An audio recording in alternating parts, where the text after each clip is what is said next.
Hello मित्रांनो, मी तुषार गोणे बोलतोय. Me money making trading course हा जो कोर्स मार्केटमध्ये सध्या खूप वाजागाजा करतोय. हे असं सांगायला नको, पण जे स्टुडंट्स आणि बाकीचे लोकं सांगतात आहेत, जे त्यांच्याकडनं फीडबॅक मिळतंय तेच मी सांगतोय. तर आजपर्यंत जर तुम्ही बघाल तर ऑलमोस्ट गेल्या 2 वर्षात जवळपास 40,000 लोकांनी हा कोर्स जॉइन केला आहे. आणि असं नाहीये, की फक्त एक रेकॉर्डेड कोर्स देऊन टाकला आणि त्याच्यानंतर काय चाललंय, काय नाही आम्हाला माहितीच नाही, असं बिलकुल पण नाहीये. बराच वेळा आम्ही आमच्या स्टुडंट्स बरोबर गप्पा-गोष्टी करतो, पॉडकास्ट करतो.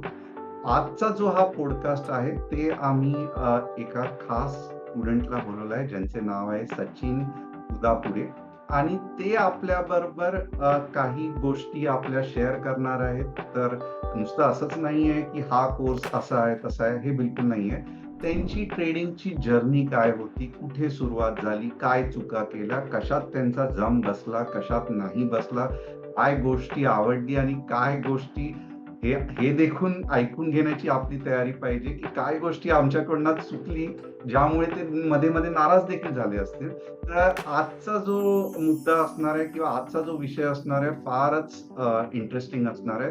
कारण जर तुम्ही ट्रेडिंग करतात आहे, तर आजचा विषय तुम्ही चुकवला नाही पाहिजे. तर चला एकंदरीत आपण सचिन साहेबांबरोबर वन टू वन गप्पा मारू. सचिनजी, थोडं तुम्ही सांगाल का, की तुमचं बॅकग्राऊंड काय आहे? तुम्ही कुठनं आहात? ट्रेडिंग कधीपासून चालू केली आहे?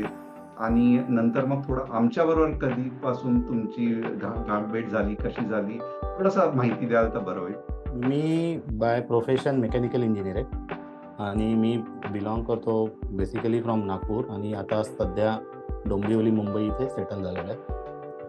आणि माझी ट्रेडिंग जर्नी म्हणजे मी ज्यावेळेस अहमदाबादला 2009ला एका जॉबमध्ये होतो. 2008ची गोष्ट आहे. त्यावेळेस मी पहिल्यांदा म्युच्युअल फंड घेतला.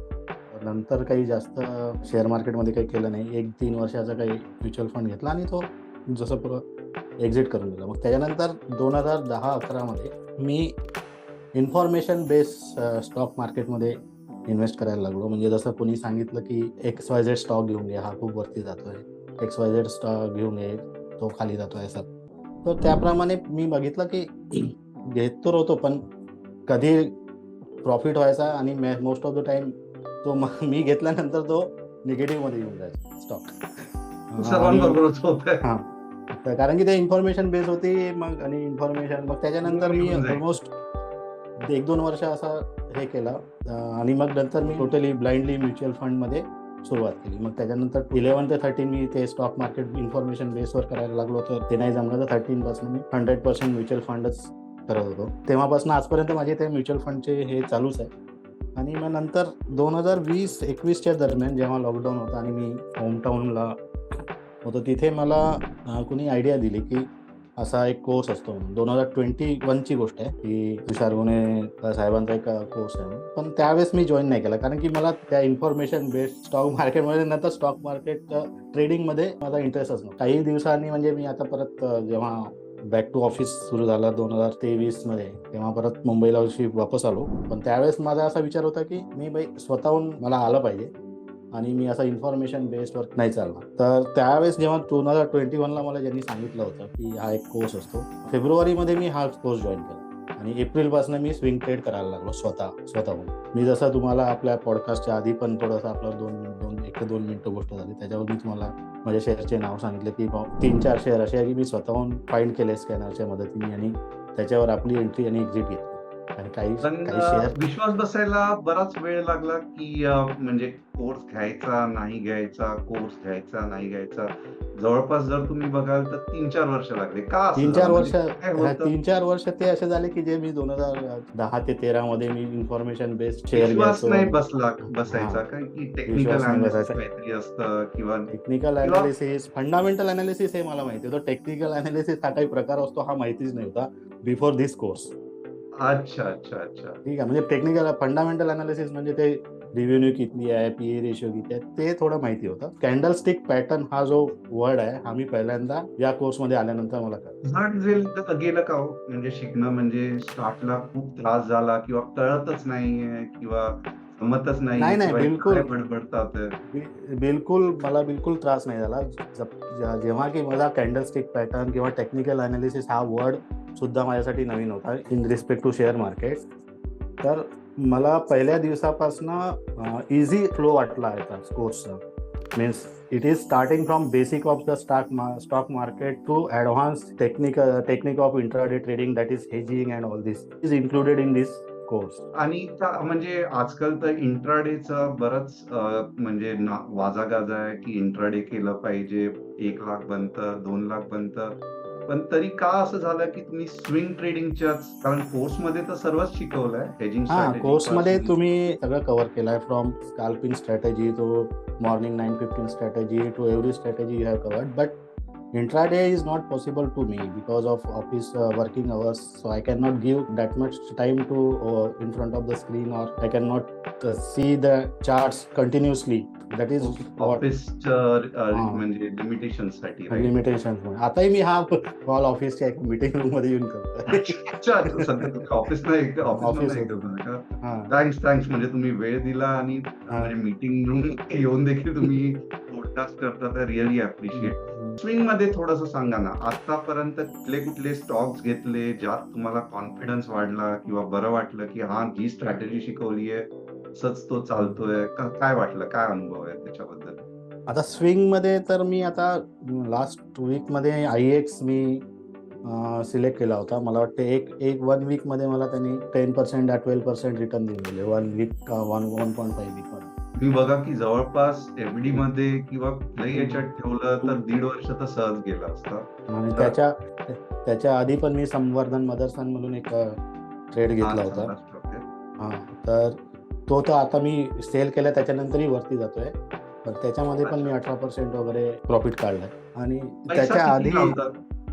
मी किती आता लावतात जास्त तुम्ही, की मनी मॅनेजमेंटच्या हिशोबाने लावतात? मी कारण आता मनी मॅनेजमेंटच्या हिशोबाने खूप कमी कॅपिटल लावतोय. म्हणजे मी माझ्या कॅपॅसिटीच्या हिशोबाने 5-6%च, स्विंगमध्ये पण 5-6%च देतोय. अच्छा.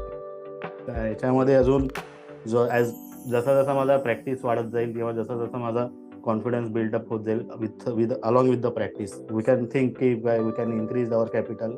But still I will go with the swing trading only because of time constraint. Perfect. आणि जसं की मी नेहमीच सांगतो, तुम्ही कोर्सेसमध्ये देखील बघितलं असणार, की म्युच्युअल फंडमध्ये देखील इन्व्हेस्टमेंट पाहिजेच पाहिजे आणि जवळपास 40 ते 50% पाहिजे. 30% स्विंग ट्रेडिंग, नंतर मग पोर्टफोलिओसाठी पण, म्हणजे पोर्टफोलिओ 20 ते 30%, 10 ते 20% स्विंग ट्रेडिंग आणि हार्डली 10% किंवा 5%च ऑप्शन ट्रेडिंग. कारण ऑप्शन ट्रेडिंगमध्ये कधीच पैसे जास्त नाही लागत, नॉलेज चांगलं लागतं आणि एफर्ट्स टाकावे लागतात. आणि मला देखील प्रॉपरली पटतं तुमचं, की जर इतके लिमिटेशन्स आहेत ऑफिसमध्ये तर कसं इंट्राडे करणार? त्याच्यासाठी ॲटलीस्ट 2 स्क्रीन लागतात, प्रॉपर सेटअप लागतो. तो सेटअपच्या हिशोबाने थोडीशी सायकॉलॉजी पण स्ट्रॉंग करावी लागते. स्विंग ट्रेडिंग तुम्ही घरी बसून, घरी जरी गेलात, 2-3 स्टॉक सिलेक्ट केले, दुसऱ्या दिवशी राइट टाईमला बायिंग केली, संपला विषय. तर हे जे तुम्ही हे करता जे ते स्विंग ट्रेडिंगचा फंडा जो तुम्ही सांगितला होता, म्हणजे आपल्या एका क्लासमध्ये तुम्ही सांगितलं होतं, तेव्हा तुम्ही आफ्टर मार्केट अवर्स पण तुम्ही स्टॉक काढू शकता, की रात्री बसून किंवा संडेला बसूनही स्टॉक काढू शकता. मग त्याच्यानंतर एखाद दिवशी एक 15-20 मिनिटं मार्केट अवरमध्ये कॅन्डलस्टिक पॅटर्न आयडेंटिफाय करून you can enter or you can visit. That is I will get from your course. सांगाल का प्रेक्षकांना, की सर्वात सॉरी फ्रस्ट्रेटिंग दिवस कुठला होता? म्हणजे या स्टॉक मार्केटचे जेव्हा तुम्ही स्वतः ट्रेडिंग करायला गेलात, सर्वात आनंदाचा एक दिवस आणि सर्वात फ्रस्ट्रेटिंग म्हणजे वैतागवाणी एक दिवस कुठला होता या 2-3 वर्षात? या म्हणजे बिफोर तुषार घुणे कोर्स तर असा कोणता दिवस नव्हता की आनंदावाला तर नव्हताच आणि फ्रस्ट्रेटिंग ॲज सच नव्हता, कारण की मी कॅपिटल माझा लिमिटेड ठेवलं होतं, कारण की मला तर नॉलेज नव्हतंच त्याच्यातलं. आणि माझ्याकडे अजूनही एक स्टॉक आहे, रोजारी बायोटेक, ज्याची माझी बाईंग प्राइस 1900 आहे. अच्छा. जो मी इन्फॉर्मेशन बेसमध्ये घेतला होता आणि आता त्याची अजून त्याला 1900 यायला अजून किती वर्ष लागतील मला नाही माहिती. आणि आणखी एक फक्त मला थोडंसं सांगा, ह्या पूर्ण ह्याच्यात गुरुमंत्र काय वाटलं तुम्हाला? म्हणजे स्ट्रॅटेजी असून दे किंवा पूर्ण हा जो ट्रेडिंग मधला तुमचा काय असं एक युजर म्हणजे जे व्ह्युअर्स आहेत त्यांना सांगायचंय की हे करा म्हणजे यश मिळेल? याच्यामध्ये आपल्याला गुरुमंत्र म्हणजे असं सांगता येणार की नाही, कारण की तुमचा टेक्निकल अनालिसिस किती पण स्ट्रॉंग असू द्या, तुमचा फंडामेंटल अनालिसिस किती पण स्ट्रॉंग असू द्या, तुमची risk management suppose sure shot असेल तर तुम्ही लॉसेस रिकवर करू शकता. तुम्ही लॉसेसला मॅनेज केलं तर तुम्ही प्रॉफिट ऑटोमॅटिकच येणार. आणि जर तुम्ही एक बघाल ना, रिस्क मॅनेजमेंट एकच अशी गोष्ट आहे, तुम्ही खूप हा. चांगला मुद्दा पकडला. एकच अशी गोष्ट आहे रिस्क मॅनेजमेंट जी आपल्या हातात आहे. बाकी कोणीही कितीही मार्केटचा एक्सपर्ट असून दे, ना प्रॉफिट आपल्या हातात आहे, ना डबल होणं, ट्रिपल डबल होणं आपल्या हातात आहे. कधी स्टॉप लॉस हिट होईल हे देखील आपल्या हातात नाही. आपल्याला एकच आणि एकच गोष्ट जी आपल्या हातात आहे आणि मार्केटच्या नाहीये ती आहे रिस्क मॅनेजमेंट. Risk management. तर फारच म्हणजे हा जो शेवट आहे हा एका गुरुमंत्राने तुम्ही इतका चांगला म्हणजे सर्व व्ह्युअर्सना सांगितलं.